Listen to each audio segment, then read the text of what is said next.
నీలో ఉన్నవాడు ఈ లోకంలో ఉన్నాడు కన్నా గొప్పవాడు. This is the only word I utter always. అందుకే నేను అంటే ఇది మళ్ళీ గర్వం అనుకోతే ఎందుకు, నేను భయపడను. నాకు భయం అనేది తెలియదు.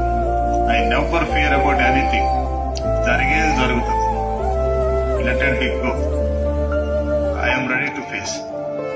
ఇంకొక వాక్యం కూడా దీనికి కౌంటర్ పార్ట్ ఏంటంటే, దేవుడు నువ్వు భరించగలిగేంత ఇస్తాడు శోధన. దాని తర్వాత ఆయనే ఇంటర్ఫీర్ అయ్యి ఆ శోధన తీసేస్తాడు. దాన్ని కూడా బలంగా నమ్ముతాడు. కాబట్టి మీలో ఉన్నవాళ్ళు ఈ లోకంలో ఉన్న వాళ్ళు గొప్పవాళ్ళు. అలాంటి దేవుని కలిగి ఉన్న ప్రతి ఒక్కరు కూడా ఆ దేవుని యొక్క ప్రేమని మీ చేతల ద్వారా చూపించాలి, మీ క్రియల ద్వారా చూపించాలి.